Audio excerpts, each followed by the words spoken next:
Biologia, prosa e poesia. Olá, meus queridos, minhas queridas. Já temos uma aula aí mostrando por que Mendel escolheu as ervilhas para fazer seu estudo sobre hereditariedade. Agora, nessa aula de hoje, a gente vai ver a primeira lei de Mendel. Que legal! Na primeira aula de genética, eu mostrei até para vocês que Mendel estudou 7 características da ervilha. Sério. Para que você aprenda a primeira lei de Mendel, eu vou pegar como exemplo uma das 7 características que vai ser a altura da planta. Então ele começa o experimento dele cruzando uma planta alta com uma planta baixa. Mas atenção, ele não cruzou uma planta alta qualquer com uma planta baixa qualquer. Primeiro, ele deixou essa planta alta se autofecundar várias vezes. E toda vez que ela se autofecundava, só gerava descendentes altos. Então ele concluiu que essa planta era purinha para a característica alta. Ele deixou a planta baixa se autofecundar várias vezes também. E toda vez que ela se autofecundava, só gerava descendentes baixos. Então ele concluiu que ela era pura para a característica baixa. Olha que legal! Como é que Mendel fez para cruzar uma com a outra? Ele ia lá na planta alta, abria a flor e cortava a parte masculina antes que ela tivesse madura. Digamos, ele ia lá na planta alta, abria a flor e cortava a parte masculina antes que ela estivesse madura. Ou seja, antes que a parte masculina estivesse amadurecida, antes que começasse a produzir o grão de pólen, ele ia lá e cortava, ele castrava esta flor. Depois ele ia na planta baixa, com um pincel, pegava um pouco de grão de pólen e transportava esse grão de pólen até a flor da planta alta. Feita a fecundação, ele amarrava um tecido em volta da flor para evitar que o vento ou um animal trouxesse algum pólen desconhecido. Então, vamos ver como ficou o cruzamento. Olha para isso. Como eu já tinha dito, vamos pegar como modelo a característica altura. A primeira geração ficou conhecida como geração parental. Por isso tem esse pezinho aí do lado, ó. Quando ele cruzou a planta alta com a planta baixa, veio a próxima geração chamada de geração F1. E nela, todas as plantas nasceram alta. Ele então deixou essa planta alta da geração F1 se autofecundar. E a autofecundação dela gerou a geração F2. Na geração F2, nasceram plantas altas e baixas. Olha, não é fácil você achar uma explicação lógica para isso aí que está na tela.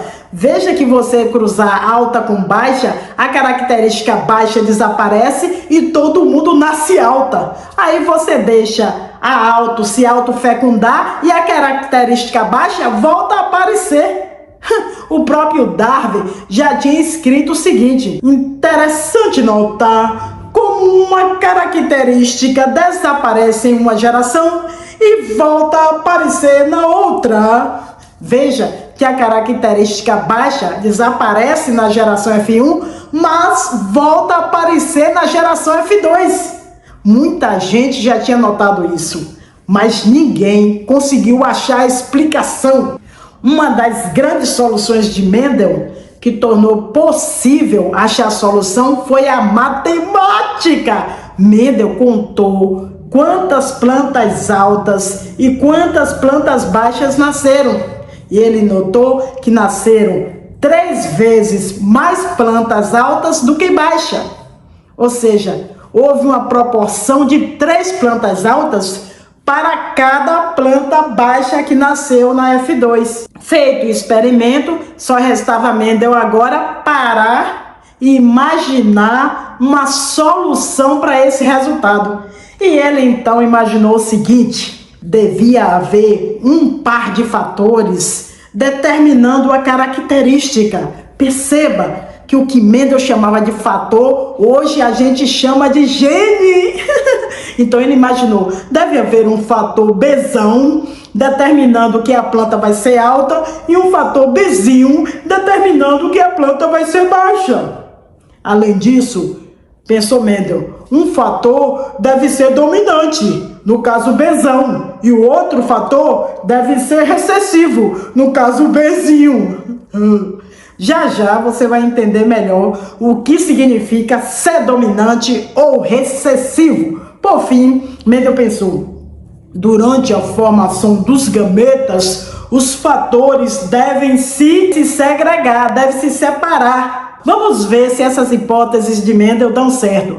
Vamos refazer o experimento de Mendel seguindo suas hipóteses. A primeira geração, chamada geração parental, ele cruzou a planta alta com a planta baixa. A planta alta se autofecundava, só nascia plantas altas. Ele concluiu que essa planta era Bzão, porque só nascia alta. Como sempre, quando a planta baixa se autofecundava, só nascia descendentes baixos, ele concluiu que seria Bzinho. Lembre também que Mendel propôs que na hora de formar os gametas, os fatores se segregam, se separam. Então a planta Bzão vai produzir um gameta carregando Bzão. E a planta Bzinho vai produzir um gameta carregando Bzinho. Então vem a fecundação e nasce aí a geração F1, que vai ser Bzinho, porque vem do encontro do gameta carregando Bzão com o gameta carregando Bzinho. Ora, no experimento, na geração F1, todas as plantas nasceram altas, mas essas plantas são Bzinho, e Bzinho determina que ela deve ser baixa. Como Mendel explicou que uma planta Bzinho é alta, a proposta de Mendel é que o fator Bzão é dominante, e se ele é dominante, é ele que manda, ou seja, na presença de Bzinho, quem manda é o Bzão. Por isso, todas as plantas da F1 nasceram altas, porque todas têm Bzão. Até aqui, Mendel conseguiu explicar o resultado do experimento. Vamos seguir adiante. Na geração F1, houve uma autofecundação, ou seja, houve o cruzamento de Bzinho com Bzinho, certo? Como na hora de formar os gametas, os fatores se segregam, se separam, então uma planta Bzinho vai produzir um gameta Bzão e outro gameta Bzinho. Novamente, um gameta Bzão, outro gameta Bzinho aqui, ó. Do encontro entre esses gametas, nasce aí a geração F2. Então, observe aqui, ó. Se um gameta com Bzão fecundar outro com Bzão, nasce uma planta Bzão. Se um Bzão fecunda o Bzinho, nasce Bzão. Se um Bzinho fecunda o Bzão, nasce Bzão. Coloque sempre o dominante na frente, a letra maiúscula. Se o Bzinho fecunda outro Bzinho, nasce Bzinho. Segundo a regra de dominância de Mendel, as plantas Bzão são altas. Ou seja, nasceram 3 plantas altas, tá vendo aqui? 3 plantas altas e Bzinho, recessivo vai ser baixa. Então Mendel conseguiu explicar o resultado do experimento. Porque observe aqui, ó, peraí. Como Mendel explicou que uma planta Bzinho é alta, a proposta de Mendel é que o fator Bzão é dominante, e se ele é dominante, é ele que manda. Ou seja, na presença de Bzinho, quem manda é o Bzão. Por isso, todas as plantas da F1 nasceram alta, porque todas têm Bzão. Até aqui, Mendel conseguiu explicar o resultado do experimento. Vamos seguir adiante. Na geração F1, houve uma autofecundação, ou seja, houve o cruzamento de Bzinho com Bzinho. Como na hora de formar os gametas, os fatores se segregam, se separam, então uma planta Bzinho vai produzir um gameta Bzão e outro gameta Bzinho. Novamente, um gameta Bzão, outro gameta Bzinho. Aqui, ó. Do encontro entre esses gametas, nasce aí a geração F2. Então, observe aqui. Se um gameta com bezão fecundar outro com bezão, nasce uma planta bezão-bezão. Se o bezão fecunda o bezinho, nasce uma planta bezão-bezinho. Se o bezinho fecunda o bezão, nasce bezão-bezinho. Coloque o dominante sempre na frente. Se o bezinho fecunda outro bezinho, nasce bezinho-bezinho. Segundo a regra de dominância de Mendel, as plantas bezão-bezão, bezão-bezinho, bezão-bezinho são altas, ou seja, nasceram 3 plantas altas, tá vendo aqui? E bezinho-bezinho recessivo vai ser baixa. Então Mendel conseguiu explicar o resultado do experimento, porque observe aqui, ó, no experimento nasceram 3 vezes mais plantas altas do que baixa. E fazendo o cruzamento do jeito que ele propõe, é justamente isso que você obtém. 3 plantas altas para uma planta baixa. Mendel conseguiu explicar o experimento. Perfeito, Mendel. Você viu que com muita criatividade, Mendel conseguiu explicar por que uma característica desaparece em uma geração e volta a aparecer em outra. A primeira lei de Mendel também é conhecida como lei da segregação dos fatores. Porque o ponto-chave é que na hora de formar os gametas, os fatores se segregam, se separam. Ela também pode ser chamada de monohibridismo ou lei da pureza dos gametas. Por que esse termo, lei da pureza dos gametas? Azão, bezão, bezinho, azinho, com 2 fatores iguais, nós dizemos que ele é homozigoto aqui, ó. Na época, Mendel chamava de puro. Quando nós temos um indivíduo com 2 fatores diferentes, como azinho, bezinho, nós dizemos que ele é heterozigoto. Mendel chamava de híbrido. Acontece que não pode existir um gameta híbrido. Não pode existir um gameta azão e azinho, bezinho, porque na hora de formar os gametas, os fatores se separam. Então, ou um gameta é bezão, ou um gameta é bezinho. Portanto, não existe gametas híbridos. Todos os gametas são puros. Daí dizer lei da pureza dos gametas. Vamos fazer um resumo? Eu amo resumo. A gente discutiu a primeira lei de Mendel, também conhecida como a lei da segregação dos fatores, ou a lei da pureza dos gametas. Vamos usar o exemplo das ervilhas que Mendel estudou, especificamente focando na característica da altura da planta, certo? Mendel começou seu experimento cruzando 2 plantas puras, uma planta alta e uma planta baixa. Ele chamou essas de a geração parental. Mas o que significa pura neste contexto? Bem, ele permitiu que essas plantas se autofecundassem várias vezes e observou que a planta alta sempre gerava descendentes altos e a planta baixa sempre gerava descendentes baixos.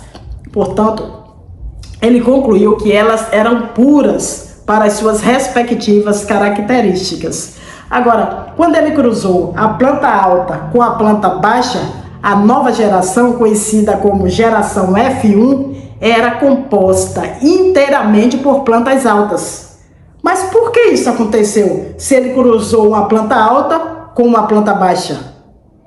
Mendel explicou este fenômeno através do conceito de genes dominantes e recessivos. Ele propôs que a altura da planta era determinada por um par de genes. Na época ele chamou de fatores, que ele não sabia da existência de genes. Um gene alto e um gene baixo. No caso, um fator alto e um fator baixo. Um par. No par, o gene alto era dominante, o que significa que, se presentes, ele sempre determinará a aparência do organismo. Agora, aqui vem a parte crucial da primeira lei de Mendel, a segregação dos fatores. Mendel sugeriu que durante a formação dos gametas, óvulos ou espermatozoides, os pares de genes se separam, de modo que cada gameta carrega apenas o gene de cada par. Assim, os gametas das plantas F1 poderiam carregar ou o gene alto ou o gene baixo. Em seguida, Mendel permitiu que as plantas da geração F1 se autofecundassem. A nova geração resultante, geração F2, consistia tanto em plantas altas quanto em plantas baixas. De fato, ele observou que as plantas altas eram 3 vezes mais comum do que as plantas baixas. Mas por que as características baixas reapareceu na geração F2? A resposta está na combinação dos genes dos gametas. Lembre-se, cada gameta carrega um gene alto ou um gene baixo. Assim, ao se autofecundarem, os pares de genes na geração F2 poderia ser alto, alto, alto, baixo ou baixo, baixo. No entanto, como o gene alto é dominante, apenas as plantas com par baixo, baixo seriam baixas. Isso explica a proporção de 3 plantas altas para cada planta baixa da geração F2. Finalmente, vamos abordar um termo, lei da pureza dos gametas. Esse se refere ao fato de que, mesmo em plantas que carregam um gene alto e um gene baixo, cada gameta que produzem carrega apenas um tipo de gene. Não existem gametas mistos. Por exemplo, você não vai encontrar um gameta carregando ambos os genes, um alto e um baixo. Eles sempre terão um ou outro. É por isso que chamamos isso de lei da pureza dos gametas. Mendel realizou um trabalho meticuloso e seu estudo estabeleceu as bases para a genética que conhecemos hoje. Ele conseguiu explicar, através de experimentação e observação cuidadosas, como certas características desaparecem em uma geração e reaparecem em outra. Um fenômeno que perplexava muitos cientistas antes de Mendel. E foi assim que Mendel descobriu a primeira lei da genética, a lei da segregação dos fatores. Espero que vocês tenham entendido este conceito importante. Agora vamos fazer um cordel, uma poesia. Nosso canal Biologia em Prosa e Poesia. Aqui tem prosa e tem poesia, porque biologia é pura poesia, né, gente? Pois é. Em terras distantes, Mendel com ervilha jogou, estudando suas cores, alturas e o que mais achou. Altas e baixas, puras de verdade, iniciou o estudo numa nova atividade. De geração parental, começou a trama. Planta alta com baixa, na natureza sem drama. Nasceu a geração F1, alta sem exceção. Mendel se perguntava, qual a explicação? Então ele propôs, com muita razão, da altura da planta existe gene em ação. Alta é dominante, baixo é recessivo. Nesse jogo de gene, Mendel era bem ativo. Quando cruzou a F1, veio a surpresa. Altas e baixas na F2, uma beleza.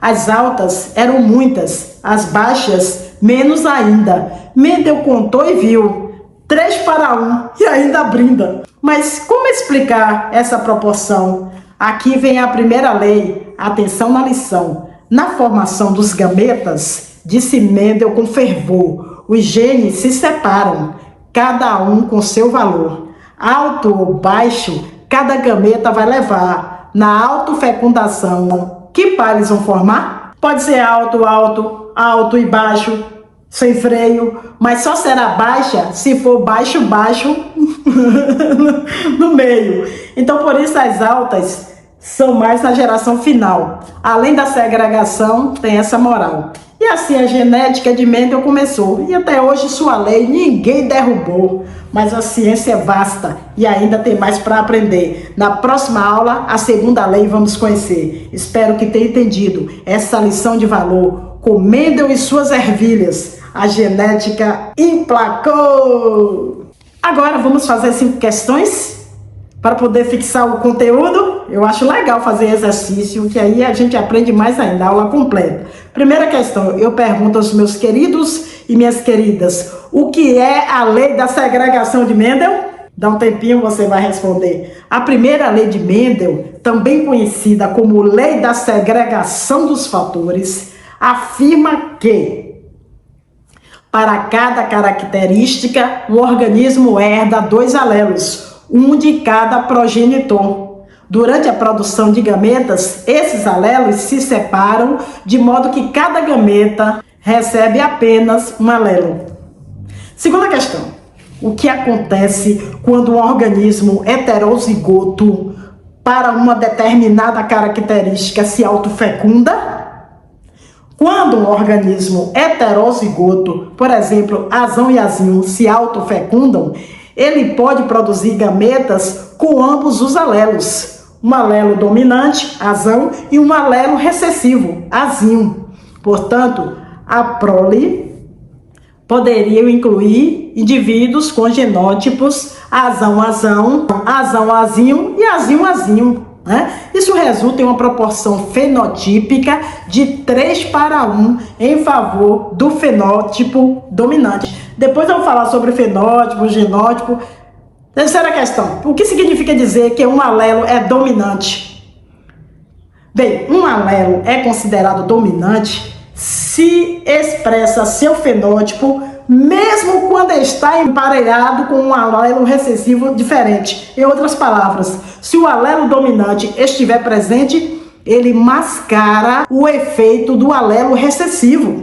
Porque a característica recessiva desaparece na geração F1 no experimento de Mendel? Por que desaparece? Resposta. No experimento de Mendel, a característica recessiva desaparece na geração F1 porque todos os indivíduos dessa geração são heterozigotos. Isso significa que eles possuem um alelo dominante e um recessivo. Mas como o alelo dominante mascara o recessivo, a característica dominante é a única expressa. Quinta questão. Na geração F2 do experimento de Mendel, por que as características recessivas reaparecem? Resposta: sim. As características recessivas reaparecem na geração F2 porque quando os indivíduos heterozigotos da geração F1 se autofecundam, eles podem produzir descendentes que são homozigotos para o alelo recessivo, tipo azinho-azinho. Esses descendentes expressarão a característica recessiva, já que não possuem aí o alelo dominante para mascará-la. Que legal! Mais 5 questões para vocês de marcar agora, tipo vestibular. Gente, fazer questões é muito bom para aprender o assunto. Vamos fazer questão, vamos praticar, viu? Primeira questão. Qual é a proporção fenotípica esperada na geração F2 após o cruzamento de 2 indivíduos heterozigotos azão-azinho versus azão-azinho de acordo com a primeira lei de Mendel? Vamos lá? Letra A, 1:1. Letra B, 2:1. Letra C, 1:2 e para 1, 3:1. Ou letra E, 1:3? Resposta, letra D de Dai, 3:1. Cara, 3:1, sério, letra D de dado. Um cruzamento de 2 indivíduos heterozigotos, a proporção fenotípica esperada na geração F2 é 3 dominantes e 1 recessivo. Segunda questão. A primeira lei de Mendel, a lei da segregação dos fatores, diz que, letra A, cada característica é determinada por 2 fatores que se separam na formação dos gametas. Letra B, os fatores para uma característica sempre se expressam juntos. Letra C, apenas um alelo para cada gene é transmitido de cada progenitor.